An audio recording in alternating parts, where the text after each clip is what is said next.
Well, welcome again, Jeremy, to the Gilbert's Motor Museum. We finished with your Lancia. Now we've got your lovely Mini. Tell us a bit about this beautiful car. Well, this is the actual car that John Taylor and I won the state championship in 1976, 50 years ago. 50 years ago, excellent. Yeah, it was a real David against Goliath year, and the Mini won, and I believe the only time a Mini won a rally championship in Australia.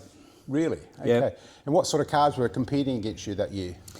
Well, our arch rival was Brenton in a SLR 5000. Really? Okay. And he had one of the top co-drivers with him.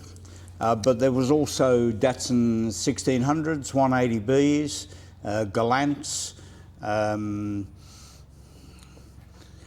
to think what else, Fiat 124. It was sort of the period where things were changing. People were stopping using their road cars and starting to build cars especially for rallying. Specifically for rallying. So it was a time of change. Right. And in that period, that 76 period, was there pace notes used or was it still navigational? It was very navigational and very much on maps. Mm-hmm. The pace notes really didn't become official till about 83.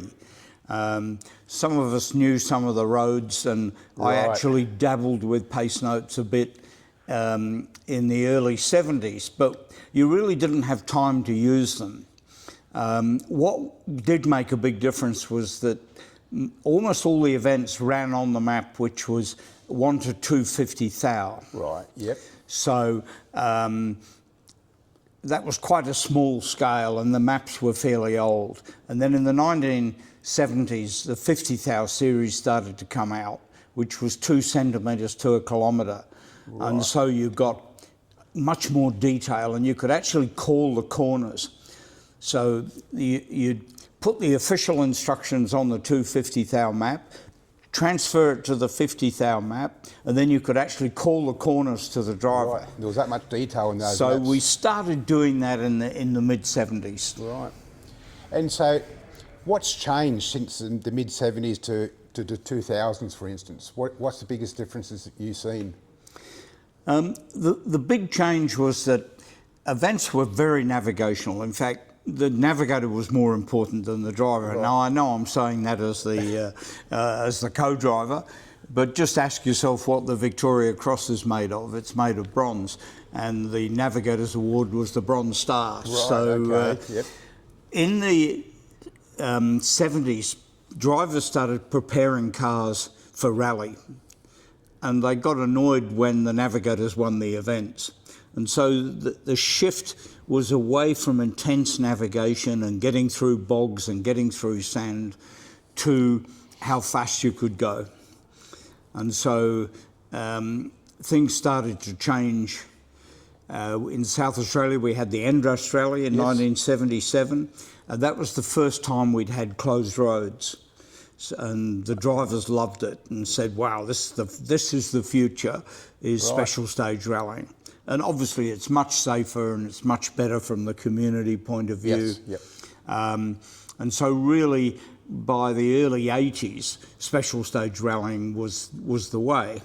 And because you had to tell the public the roads you were closing, us keen co-drivers would go out and make pace notes. So right, yes. Pace notes started becoming pretty standard in the early 80s. Right. So after 1976, you won the state championship in this car. What did you actually compete in after that? Well, Leyland were pretty happy that we'd done that. And you've got to remember, Leyland was going through a very bad time right. in Australia. They'd made a massive investment in the P76. They launched it the same week as the world oil crisis. Oh, so really? Big cars became very unpopular. Yep. They were pretty pleased with what we'd done. They did a half-page advert in the Advertiser. Yep. And they gave us a second-hand Range Rover. Really?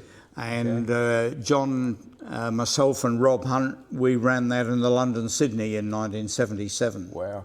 What's some of the unusual cars that you've rallied in? Was there a Morris Marina in there somewhere? Yeah, Yeah, on paper it looked fantastic. The reality was a long way short of the advert. So John and I both ran quite hot minis in the late 60s, early 70s. I competed in international rallies in Europe in 1970 in a Cooper S. Both John and I didn't have a lot of success in hot minis. I think combination of over-tuned, driving them too hard, not really well suited to South Australian rallies in those days. John then got the Works Kimberley and ran that. Oh, really? Okay. In the state championship, and I bought that off him and ran that the following year, and we were right up the pointy end. And then Leyland announced the Marina, which John set up a team of 3. And on paper they looked terrific, but against the XU1 they weren't in the same league. Then we got the P76, which turned out to be a sensational rally car. Really? Nice and tough, I guess. It was tough, and it would go through anything at speed, and it was much better handling than most of the other cars of the day. Good brakes, shocking build quality, but we won one round of the state championship, and in one of the other cars, Tom Barr and Rob did very well in the Alpine in it. We talk about rally drivers and how brave they are, etc. What do you see the difference between a rally driver and a circuit racer? Make it controversial. Yeah. Well, I started rallying in the days when the Mini was just dominating world rallying, and rallying suddenly became front page news around the world. Before that, really, it was a sort of very much a club sport. Yep. I loved the challenge of protecting your car, driving quickly, different, snow, rain, mud, sand, tarmac. When you look at it today, rallying has almost become road racing. The pace is so fast and the cars are so good, you can almost drive over anything at full speed. But look, you'd have to say Formula One drivers are incredible. I think the World Rally drivers are incredible as well. There are risks in both sports, but the safety standards now in rallying are just about as good as Formula One. So your chances of being killed in both sports pretty low. Yep. But I like the fact that in rallying I'm responsible. Yep. Some other idiot doesn't drive into me, which happens in racing a lot, unfortunately. It's me or a tree, and if I hit it, the tree will always win.